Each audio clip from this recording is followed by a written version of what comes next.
Quand on discute de son avenir professionnel avec ses amis, si on a un peu de chance, on a des amis qui sont assez différents de soi, et du coup on a des retours qui peuvent être assez variés.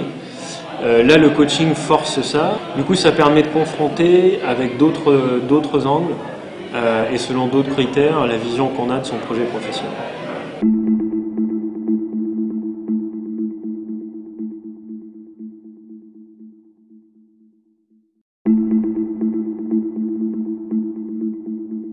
Le coaching, ça fait partie ce que je pense être les meilleures expériences de la mine.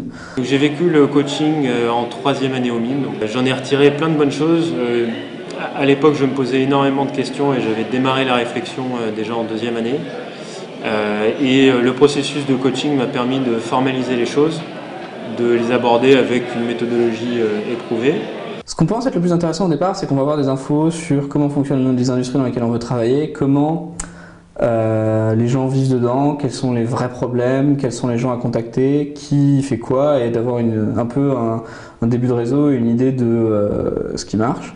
Mais pour moi, c'est pas tellement ce qui m'a le plus apporté. Ce qui m'a le plus apporté, en fait, c'était juste d'être forcé à réfléchir à cette problématique de manière structurée et de se poser des questions sur ce que j'ai vraiment envie de faire, un peu les rêves de toujours qu'on n'a jamais osé faire ou les choses comme ça, et donc de regarder un peu partout, d'aller voir des gens qui ont fait des parcours très différents, et c'est vraiment de se rendre compte de ce qui se passe vraiment.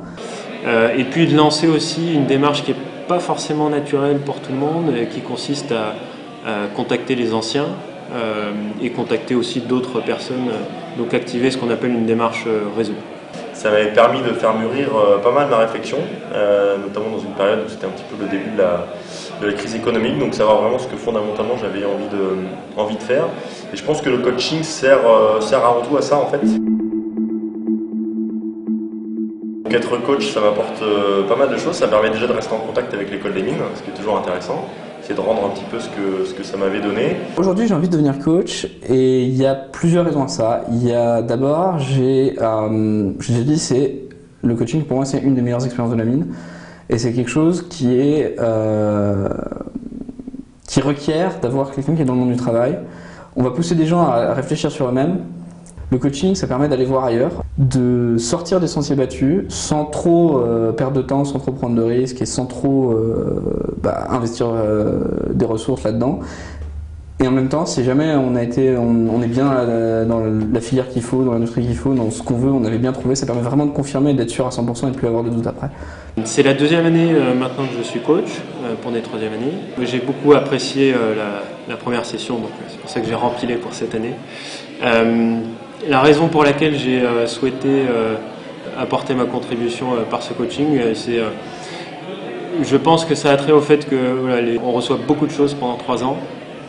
C'est une très belle école, une très belle formation et notamment le coaching y contribue.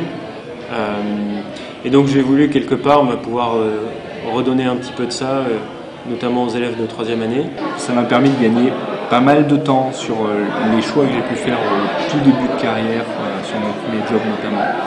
Et aujourd'hui, je reviens encadrer des étudiants en coaching cette année et l'année précédente également, avec pour objectif de continuer à perpétuer la méthode et donner un coup de main aux autres comme on a pu m'aider moi à l'époque.